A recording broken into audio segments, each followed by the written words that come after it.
Capes on the Couch podcast is for entertainment purposes only. Dr. Issues is a psychiatrist, but he is not your psychiatrist and does not have knowledge of your individual situation. For any personal mental health concerns, please consult your own healthcare providers. For medical emergencies, please call 911 or the designated number in your area immediately. Remember that you are not alone and help is out there.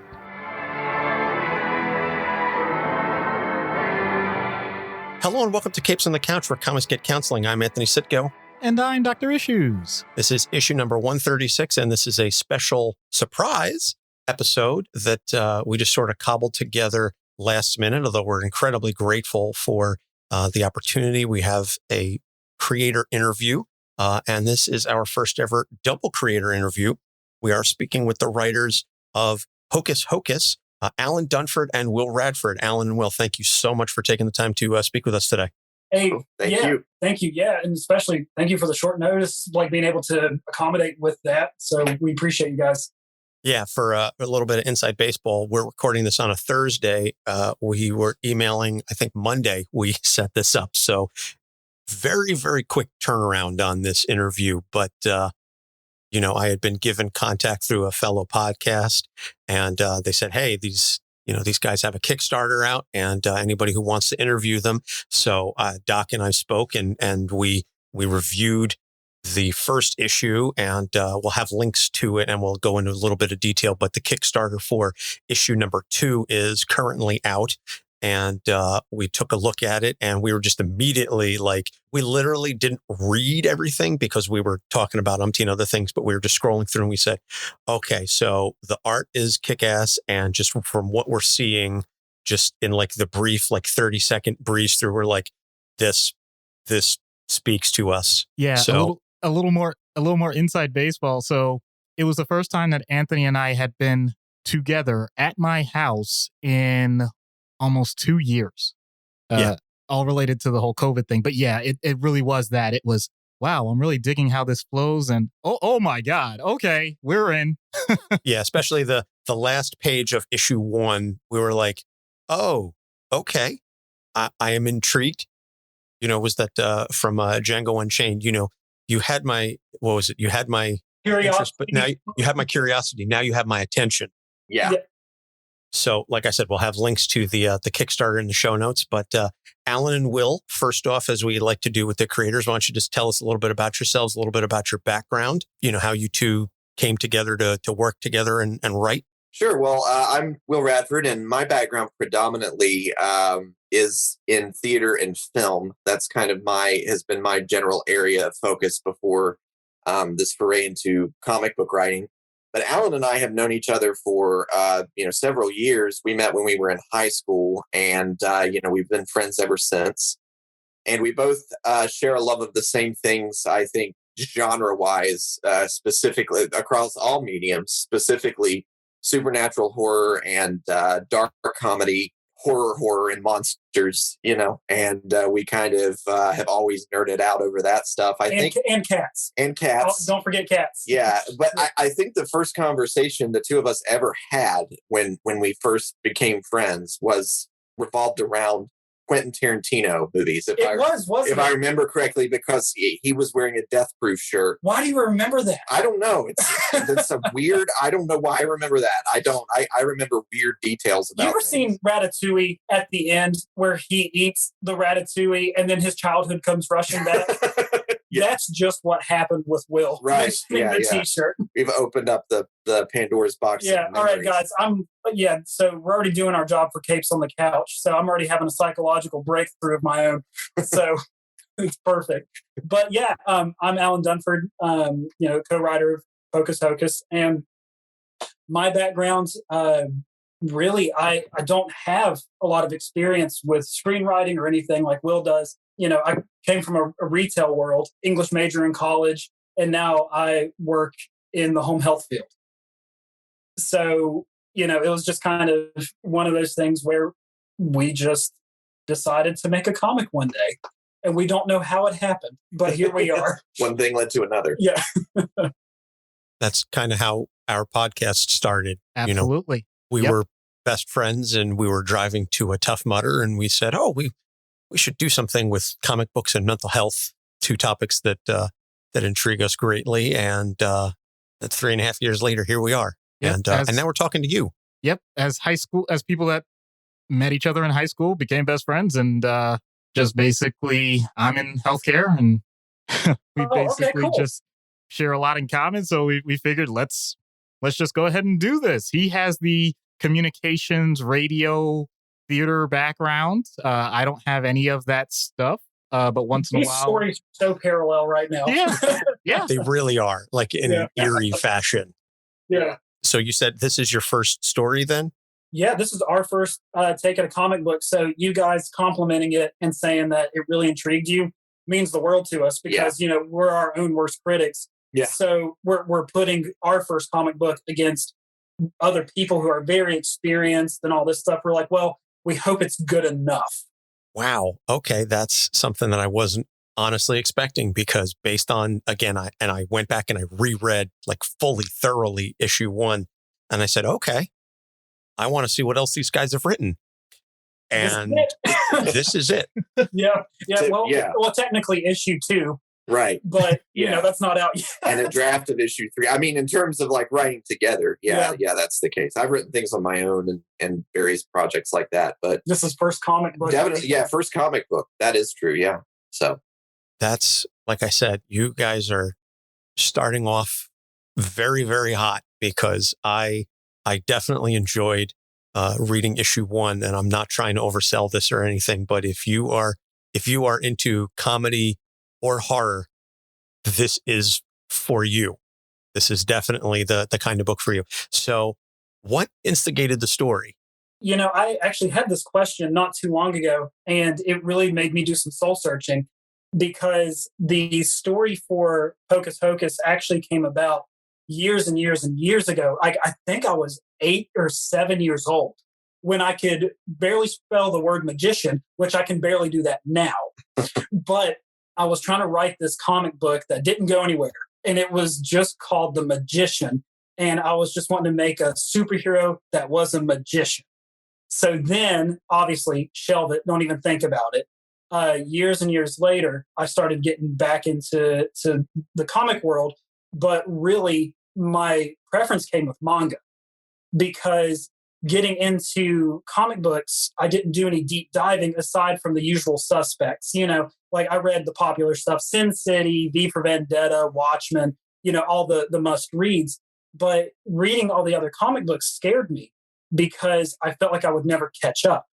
Because you see Batman Detective Comics issue 1952, and you're like, oh no, do I have to read all the other ones before that to understand what's going on and all this stuff? So that's why I got into manga, was because there's not these random series that split off from it too much or deviate from the main story. So you just have your beginning, middle, and end. And then that's something that Will and I have recently discovered in the indie comic world, because they're just trying to tell their story. Right. So that's what's been really cool about that. But yeah, so that's kind of a long-winded answer. But I approached Will with the idea of wanting to make a comic book. And the original idea for it was going to be kind of like Twilight Zone meets Ice Cream Man, where everything was going to be episodic. So, it was going to be about this evil magician that lures people on stage and then does like demonic stuff to them, or is like, doing all this wacky, creepy stuff, and the audience is completely unaware. And that kind of scared me, because, just the idea of watching someone, going through something traumatic while the audience has no idea and they're clapping and applauding along. I was like, ooh, that's a good, creepy horror story. So then now it devolved into a more linear story with Pocus.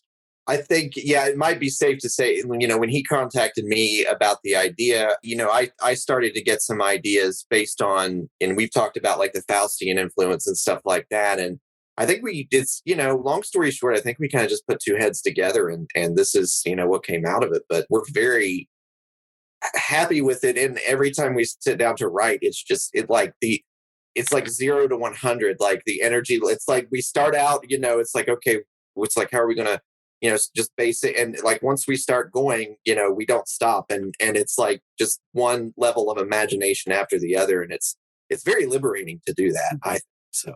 Well, that is awesome to hear. because Doc and I are working on a writing project of our own, not exactly comic based, but I have a feeling that when we sit down to write, it's very much, I hope at least it's going to be that kind of building off of each other. Yeah. So it's nice to have that personal chemistry too, because we bounce ideas off of each other so much. Even when I think that they're bad ideas, you got to be good to come with them. But I think to piggyback off his point, we get to the point where we're writing, especially with the dark comedy stuff. We always try to one up each other on what we feel like we could get by with. Yeah, that is true. That is true. Yeah. So it's funny that you mentioned the comedy and the horror. I think this book does that very, very well, that there is some really horrifying stuff in there. There absolutely is, in terms of body horror and possession, and, not trying to spoil too much, but issue 2 has a lot of very demonic things happening in it. And yet there is this air of, I wouldn't say that it doesn't take itself seriously, but there's definitely, when it's funny, it's very dark funny, but it hits you, it's real biting. Is that something that you decided early on was going to be a hallmark, or who decided, how you find that balance? Okay, you're unleashed. Go. There's just something I want to say about that, because I think Alan has really witty and awesome ideas for these jokes that we're setting up, and then my sense of humor has always been, I've always been attracted. You mentioned biting. I've always been attracted to satire and humor that cuts, kind of. That sounds kind of dark, but it's true. So I think again that's an example of that fusion. It's just we just crack each other up. He'll present an idea, and I will love it, and then it's like we'll have the general outline there, and then we talk about certain reactions and nuances and subtleties, and then that's when I'll try to inject these little, like, moments of awkwardness or moments of like biting dark humor, and it all just kind of fuses together nicely, I think. Yeah. So, and the other part too, and I know we kind of talked a little bit about this whenever we were getting everything set up, and we'll probably touch on it later whenever we get into the deep delve for the psyche of Pocus, but the flashback scene with his father, we were cracking up when we wrote that. But it's a really dark, sad scene, but it made us laugh with how awkward and dark it was. Yeah. And just how quick it happens within the context of, like, it happens as a flashback and a memory. And I guess that's one of those double-edged swords where you can do something that is darkly funny, but that is also really gives you an example of why a character is a certain way and what contributes to their psychology and what contributes to their, who they are and that kind of thing. I always think of, the film I, Tonya, I thought did a great job of that. But I know that's a whole other thing, but that just always pops in my head. That's quite all right. We're all about tangents, so don't ever worry about going too far off. Be careful what you wish for. Well, just to tag on to that, the idea though, humor is a very healthy defense mechanism at times, especially for trauma, especially for things that have happened in our lives. The thing that I'm noticing, especially with Pocus, is initially he seemed to start off so heavy in his purpose and his goals, and the fact that he's willing to go this far, was what drove that in the first place? Well, just before you answer, because we sort of been speaking around the plot, and just to, because I don't want to give too many spoilers, but I feel like we need to give at least some foundation for what it is that we're speaking of. In issue 1, Pocus Hocus is his name, unfortunately, which is, of course, a running joke.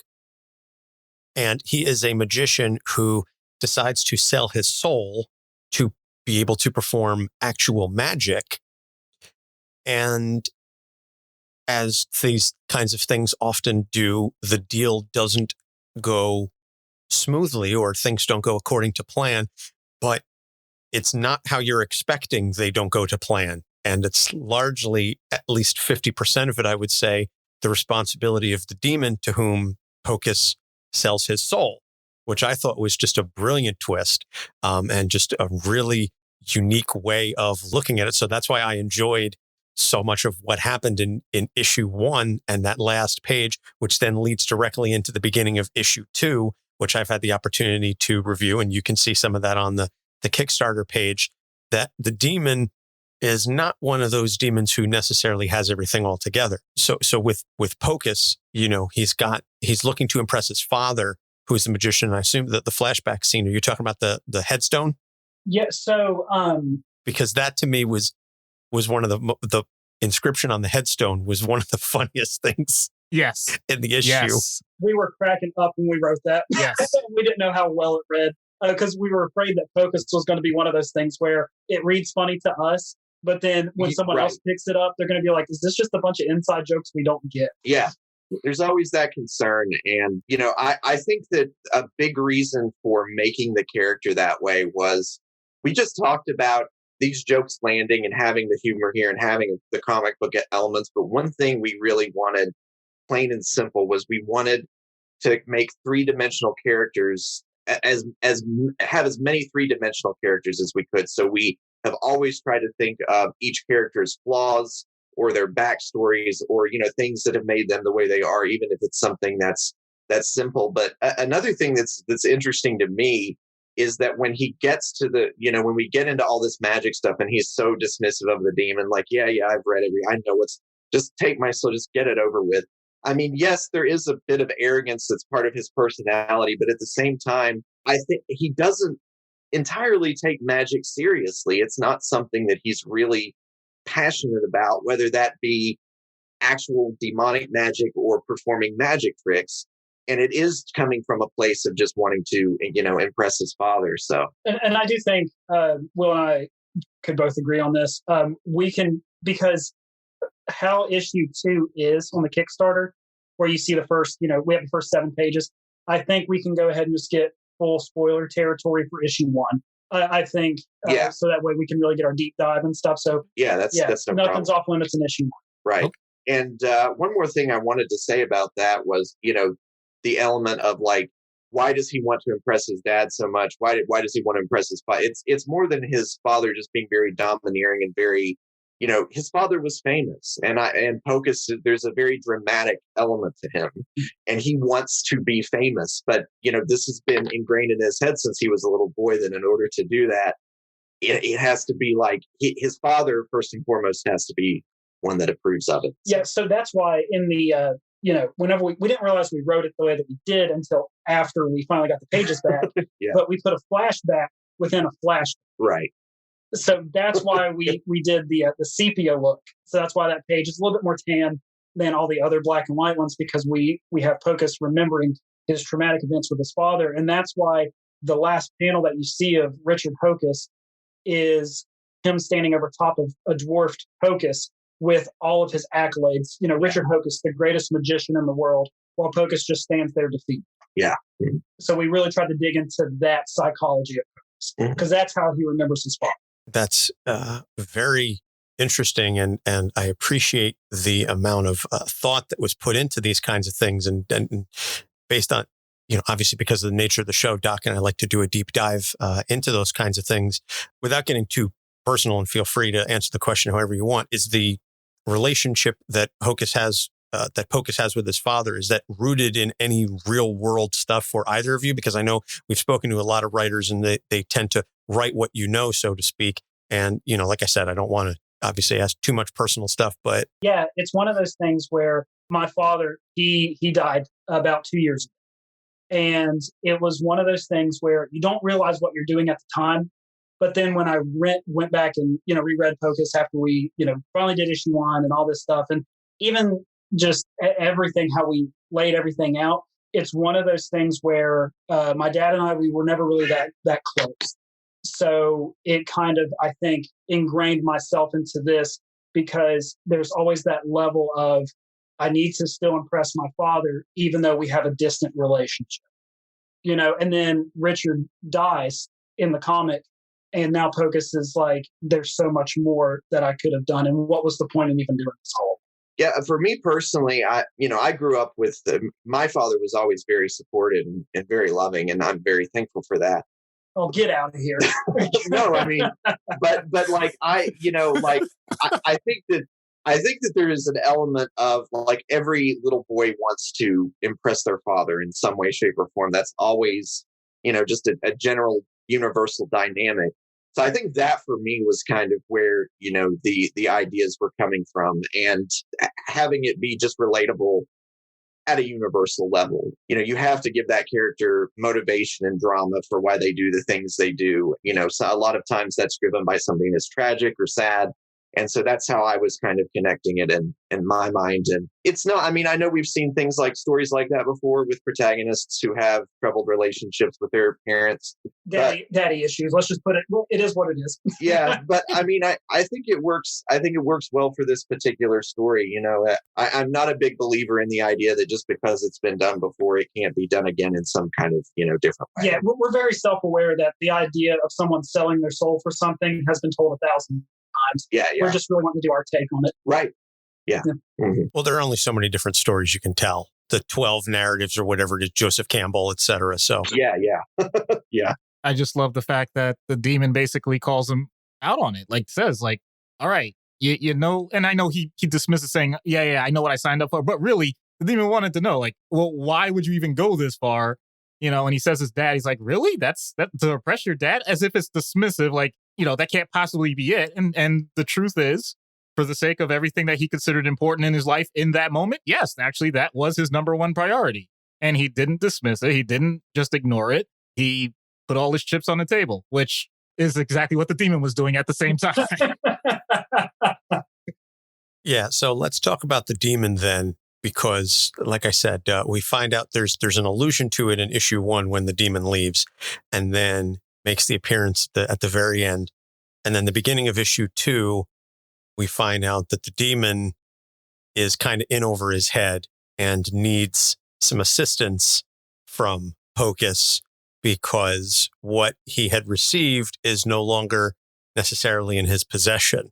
That hook at the beginning of issue 2, I was like, okay, this just took a turn and I'm in. Again, you had my curiosity. Now you have my attention. I'm like, now I want to know. I see this as like almost like a buddy comedy kind of deal with two very, very, this is like 48 hours gone horribly wrong. What is the demon's kind of motivation? What's the backstory on the demon? How much work have you done on the demon whose name obviously hasn't been revealed yet? So honestly, the demon was probably the one we spent the most time on. Probably. Because he's our demon. We need him to be interesting. We didn't want a one-dimensional demon that was just flat with one-note lines and everything. We wanted our demon to be extremely flawed in every possible way that we could think of, that was also still making him fun on a human level. Yeah. He went through a lot of different transitions while we were talking about what kind of character he was going to be and different personality traits and things like that, which was we so originally much fun. had him as a shapeshifter. I think we had him at one point. We had him as like John Lovitz, John Lovitz, and Danny DeVito, and like we went through all these different ideas for him. I'm glad we landed where we did, because it kind of walks that balance. He has this comic book sort of badass, can I say that, appeal, and but at the same time, the humor is there. And another thing I just want to mention really quick about the demon is something we've talked about extensively, especially moving forward from like issue 2 onward, is that his situation and Pocus's situation mirror each other in a lot of ways. And it does function like great demons or monsters in horror movies as being one of those situations where it mirrors the internal world of the protagonist. So I'm really liking that, and I'm really having a lot of fun generating ideas from that core idea. Yeah, so I don't want to give too much away, because you guys kind of got a sneak peek of what we're working on. You got up to a certain page number where all of our people that are going to view the Kickstarter get up to page 1 through 7. So you really get to see the dynamics of the demon. And even you get to see this in page 1 through 7, he's hot-headed. Very quick to react. And that's what the line that we thought was so funny. I have a tendency to overdo it sometimes after he just slaughtered 5 other demons. So that was something too that we wanted to keep. And then, like I said, you guys got a sneak peek into really some more character building from him. So we're very happy with the direction that we're going. Yeah. Well, like I said, I'm incredibly appreciative of all the work that it took to get you here, because your end result definitely shows off the work that you put in. This character is protagonist and antagonist simultaneously, and that's not an easy thing to pull off in a believable sense and an entertaining sense, and yet it works wonderfully here. And I'm not trying to blow smoke. I'm telling you, as somebody who's read thousands of comics, I've got a file cabinet over there full of books.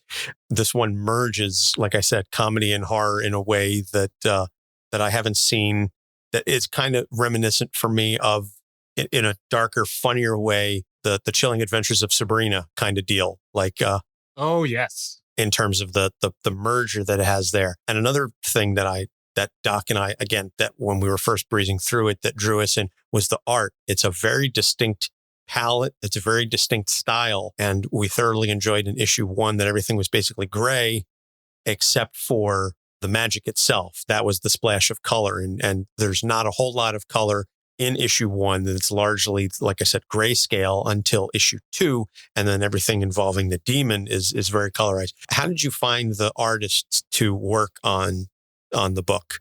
Yeah, so like I said, this was our first comic book. So with that, we have zero connections in the comic world.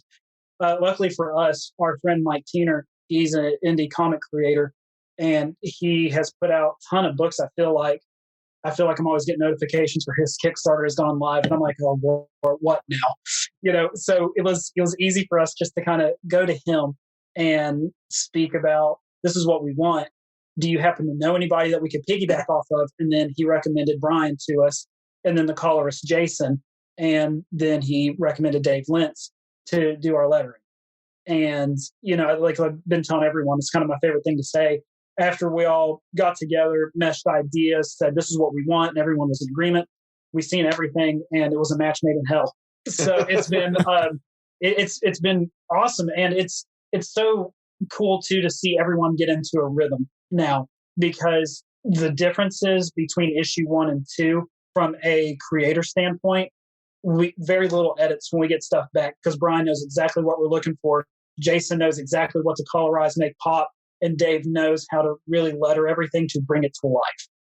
Yeah, we really got lucky, I think, in terms of the team that assembled and the way that all of this meshes together, because the comedy horror balance, or comedy fantasy supernatural balance, whatever you want to call that, is critical, and that could have gone very wrong, and we could have been getting pages back that were not working for what we were trying to do, or working for the meshing of genres.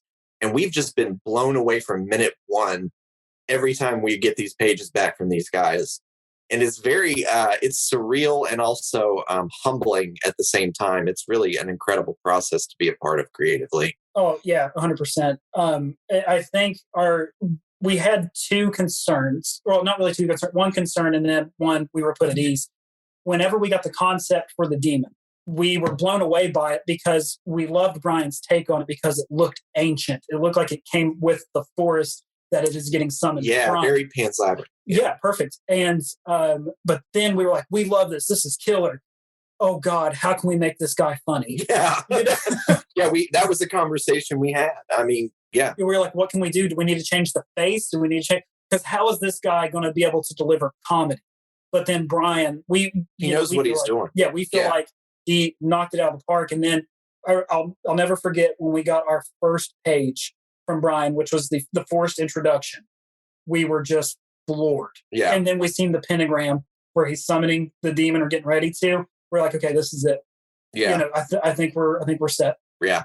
Yeah. So once again, this is not to blow smoke. This is seriously how I feel about this. When Anthony showed this to me and I got a chance to read the entire first issue, and then, starting to read the second, I just figured this is something that you guys had done forever. Like this seemed just so organic and just well put together.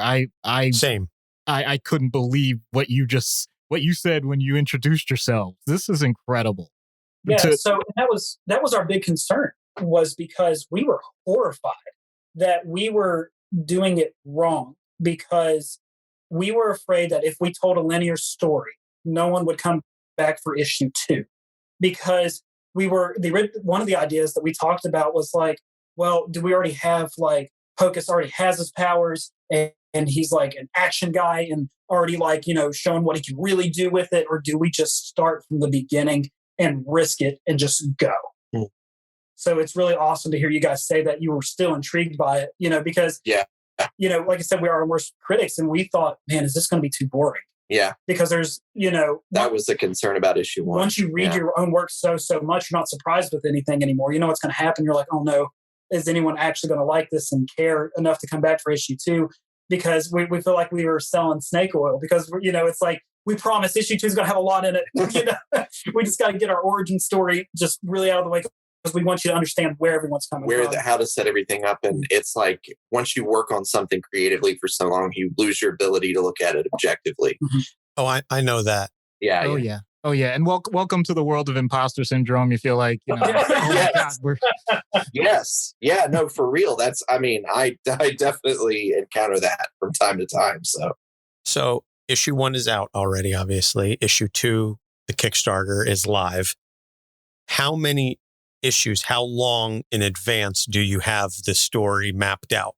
So originally it was only going to be a 6-issue story, but as we keep writing, we discovered that planning for that, especially this being our first comic and getting our story beats together, it's not going to be 6. We're already planning for 7 or 8 just for this first story arc. And kind of like what we said was, as long as people keep reading, we want to keep writing, because we love the world that we're so ready to introduce to everybody. Because even at the end of issue 2, we're just getting started with where everything's going, because we're still building up to our big picture of where we want everyone to go. And I think that's another thing too. As we introduce another character, Emily, his assistant, we wanted her to be very dynamic too. And we have three main characters. Yeah, she's a major player, and we haven't in many ways even gotten to her yet. So I'm very interested to see what the reaction to her is going to be, because she's a great character. And that's the thing too. Even after we finish the script for issue 2, we still haven't seen hardly anything of Emily yet. We really see her come to life in issue 3. Yeah, that's when it really takes off for her. So, and we did the same thing that we did with the demon. We thought, what is Emily's motivation? Why is she where she is currently? Where does she want to be? We wanted to have a strong female character, but we also wanted to discuss, in the same way that we discuss the other characters, what are her strengths and weaknesses? How can we make her 3-dimensional? What is her background like? And I think that as the story progresses, all of that will be revealed. And that's kind of all I'll say about it, just, to avoid spoilers. Yeah. And I give you guys a lot of credit for that format, because at least what I've seen in comics sometimes, especially indie style stuff, is sometimes people feel this need. They got to get every character out at once. And then it's like, all right. And then we'll kind of simultaneously build up what's going on with each of them. In this case, you're kind of getting like a miniature case study with each one as it's going, just building off of what you've already created. And I'm biased, obviously, as a psychiatrist, but that sort of thing to read to me is wonderful, because I feel like it eliminates a lot of the fluff, a lot of the clutter, and it allows the characters really to breathe and people get to bond with them.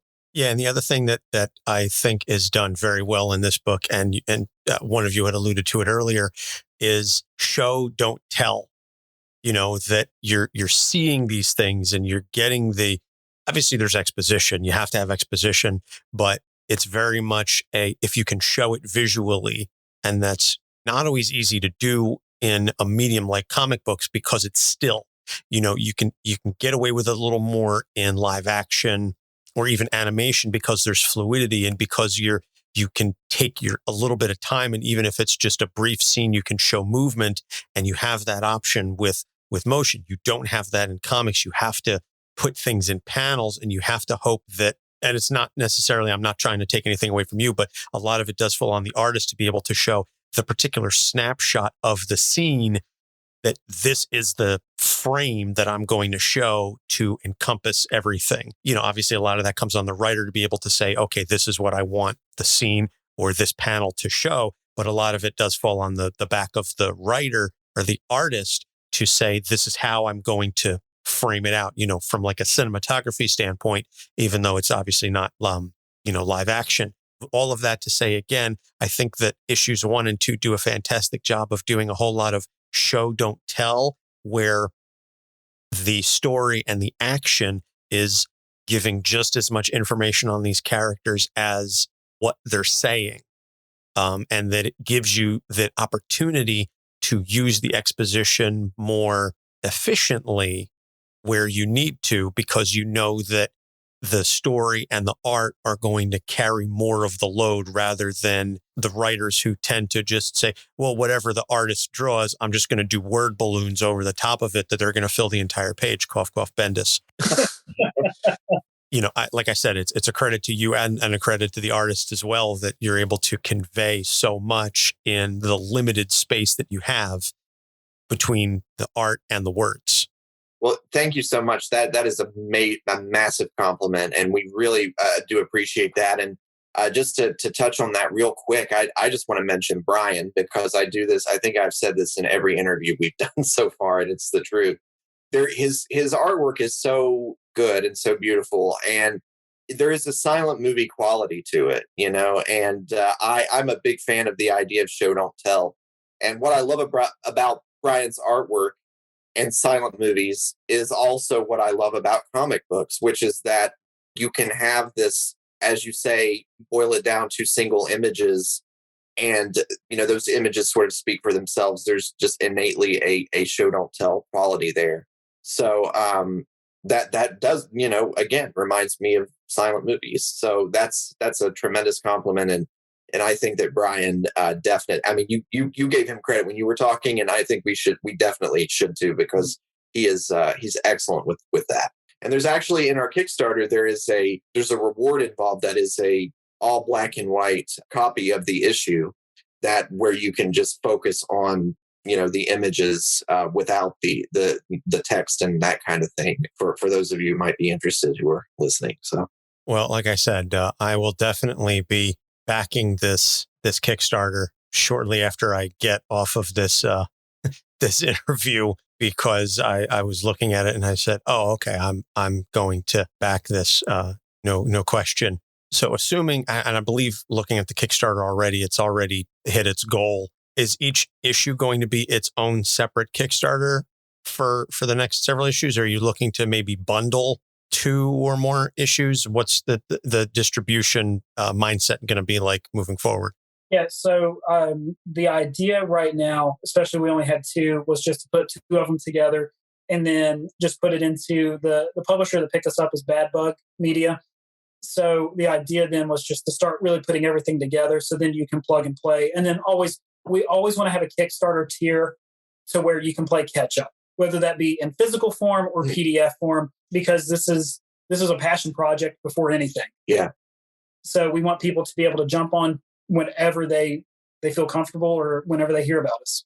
All right. Well, that's fair. Like I said, I would strongly encourage our listeners, and maybe we'll even do like a giveaway when this comes out. Maybe I'll do one of the tiers that has multiple physical copies, and we'll do a giveaway for our listeners and help spread the word. Because like I said, I have thoroughly enjoyed reading this issues 1 and 2, and I am absolutely looking forward to learning and reading more about this story. And especially issue 3, like you said, with Emily, the assistant. I feel like issue 1 was focused then on Pocus. Issue 2 has kind of been focused on the demon. So then issue 3 is really going to be about Emily, and that's going to be her origin story, or I don't know. I'm speculating based on what you've said, but I'm intrigued. If it's anything like the first 2, I'm in for a hell of a ride. Yeah. So what's the time frame then for the issue 3?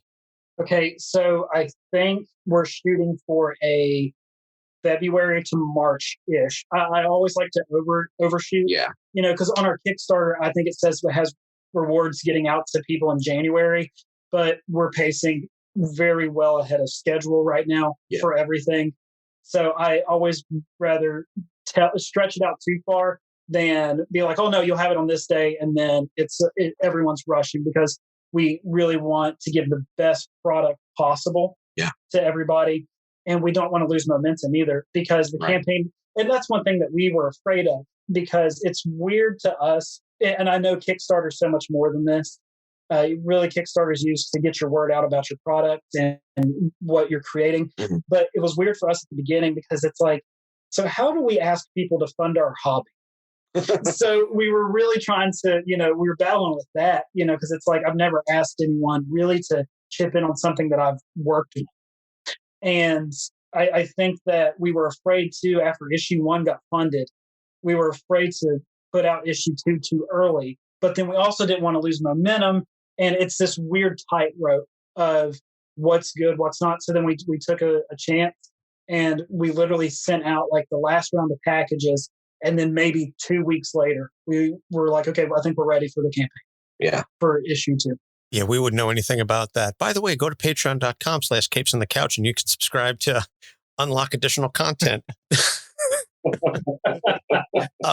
So where can folks, so aside from the Kickstarter, where can folks find y'all on social media to additionally share info about the Kickstarter and the story? Yeah, so I have a Vimeo account. Well, that's a whole other thing. The Vimeo account is for my short films and things like that. But if anyone who's interested in that, that's vimeo.com/willrad, WILLRAD.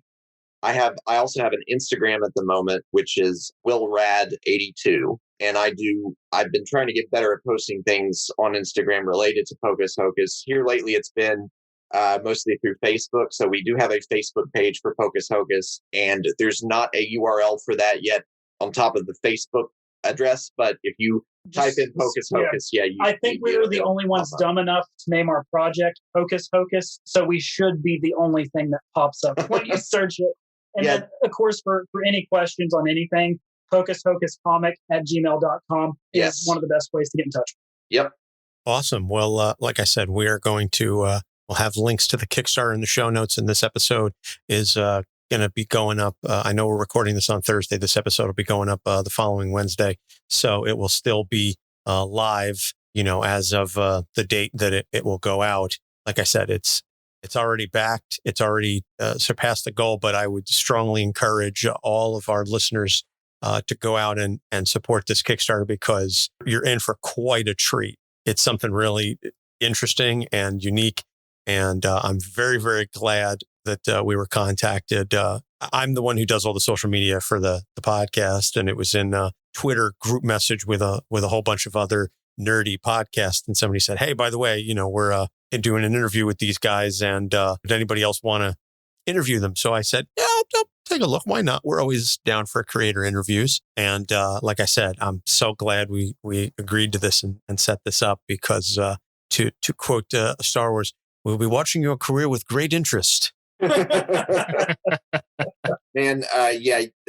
thank you. You guys have been great. Thank you so much for having us on. And at any time if you want us to come back at any time or anything like that, just let us know, because I love talking about this stuff. This is my favorite kind of thing to talk about as far as any art medium at all. Yeah, it's good to talk about this too, because it's nice to be able to share our creative process with actually writing the characters as opposed to writing the story. Yeah, it's great. So I love it. It's my favorite thing. So. We coming up, we have and it's funny too, because even with some of the smaller side characters that are coming up, not to reveal too much, we really also did a deep dive with them. Yeah. We really always want to make sure each character is 3-dimensional as much as possible, right? Even if they're only in for a couple pages. Yeah, or just even a second. Sometimes it's even just a panel. Yeah. We're like, so why is he actually standing where he's standing? Yeah. Yeah, we've definitely noticed that with many creators, that's part of their process, and I always appreciate this, because in my daily life, I deal with a lot of people that are doing some soul searching. This is the first time that I can think, holy crap, what if somebody else actually gets a hold of it? Yeah. Yeah. Nice. Yeah. To that point, we spoke to Philip Kennedy Johnson, and he gave us, a master class in world building, and we spoke to Erica Schultz as well. And it's refreshing to hear how many creators really put a lot of thought and effort into this kind of thing to deep dive into these characters and say, okay, this is how we want to tell the story and this is who they are, so that the reactions and the interactions that they have are much more real. And that absolutely comes across here. This doesn't feel like we're just going from beat to beat to beat just because we want this cool sequence to happen. That this is character driven. Yeah. Yeah, so that's incredible. Thank you. I think, one of the things that after we finished writing the script, we looked at it and we're like, Will, we just wrote a character study. Yeah. Yeah, that was the conversation. Yeah, too. So. Yeah, I can appreciate that. And like I said, it absolutely comes across. So Alan Dunford and Will Radford, creators and writers on Pocus Hocus, thank you so much for taking the time to speak with us tonight. And like I said, we will have links to the Kickstarter. And when the book comes out, we will be sure to get some physical copies and we'll do a giveaway to our listeners and help spread the word, because what you got here is definitely something special, and very much looking forward to issues 3 and beyond. I wish this were something more consistent, that I could just go to my LCS and say, add this to my pull list, because y'all would definitely be on it. Wow. Thank you. Thanks so much, guys. Yeah. So Doc, anything you want to add before we head out? No, I think we covered it. I mean, I'm just grateful that it's amazing to be on the ground floor of what sounds like something special in terms of what you guys are creating. Yeah, absolutely. Absolutely. It's fun to be here from the beginning, or, well, it's close to the beginning. Yeah. So very rarely this happens for me, but I'm speechless. Yeah. So thank you guys. Thank you. Well, thank you. Thank you, Alan, and thank you, Will. For Doc Issues, I'm Anthony Sitko. Thanks for listening. We'll see you next week. Capes on the Couch podcast is for entertainment purposes only. Dr. Issues is a psychiatrist, but he is not your psychiatrist and does not have knowledge of your individual situation. For any personal mental health concerns, please consult your own healthcare providers. For medical emergencies, please call 911 or the designated number in your area immediately. Remember that you are not alone and help is out there.